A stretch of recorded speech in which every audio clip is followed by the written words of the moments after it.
अस्सलाम वालेकुम दोस्तों, उम्मीद है आप लोग बखैरियत होंगे। जिन नए दोस्तों ने मेरे चैनल को सब्सक्राइब किया है उनका बहुत शुक्रिया और मैं दुआगो हूँ। आप दुनिया के किसी भी खित्ते में हों, अल्लाह ताला आपको कोरोना बीमारी से अपनी हिफ्ज़ो अमान में रखे। दोस्तों, यूँ तो आप जानते ही हैं कि दुनिया की तारीख जंगो जदल और दूसरी कौमों और मुल्कों पर हमलों और कत्लो गारत गरी से भरी हुई है। दूसरी आलमी जंग में होने वाली तबाही तो ज़हनों में अभी तक बिल्कुल ताज़ा है, मगर सिवाय जापान के 2 शहरों हिरोशिमा और नागासाकी के, जहां अमरीकी एटम बमों ने लाखों बेगुनाह जिंदगियों को चंद लम्हों में निगल लिया था, बाकी मुल्कों में ज़्यादातर जंग जंगी महाजों पर हुई और आम शहरी गोला बारूद की जद में आए भी तो बहुत कम कम। मगर दुनिया को इस वक्त जिस जंग का सामना है वो कुर्रे अर्ज के घर घर में लड़ी जा रही है।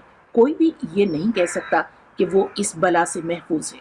ये हजरत इंसान की खुद साख्ता कारस्तानी है या कुदरत से छेड़छाड़ का कोई नतीजा है, या फिर बंदे की फिरौनियत पर अल्लाह की जानिब से कोई भेजा हुआ अजाब है।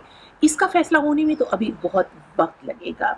अलबत्ता अपनी अपनी जिम्मेदारियां दूसरों पर डालने के लिए इल्ज़ाम बाजी का सिलसिला बहुत ज़ोर शोर से जारी है।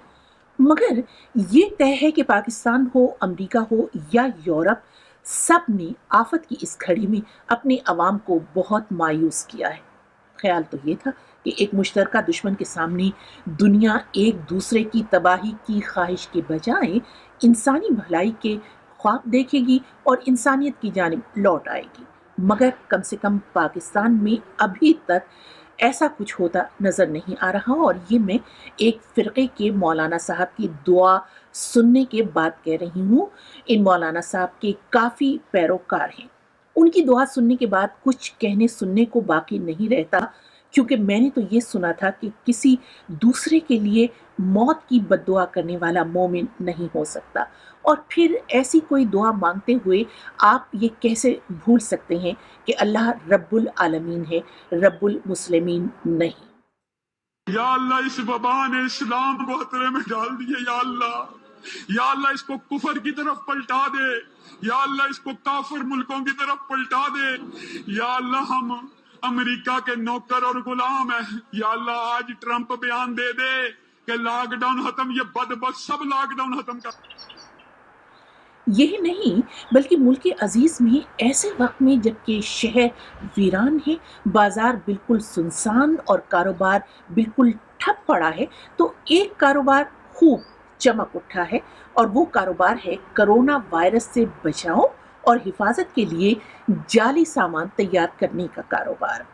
अक्सर मकामात पर फेस मास्क और हाथ साफ करने के लिए लोशन जाली बनाए जा रहे हैं, गोया इनके लिए यानी कुछ ज़हनों के लिए इंसानी ज़िंदगियों से खेलना कोई बात ही नहीं है। और कुछ जगहों पर पहले से दस्तयाब सामान इंतहाई महंगे निर्खों पर फरोख्त किया जा रहा है। ज़ख़ीरा अंदोज़ी तो पहले भी कोई नई बात नहीं थी, सभी जानते हैं ये पहले से मौजूद थी, और अब तो ज़ाहिर है कि मौका भी खूब है, लिहाजा मजबूरियों से फ़ायदा उठाया जा सकता है, और ये सब कुछ हो रहा है एक इस्लामी मुल्क में। आपकी राय का इंतज़ार रहे।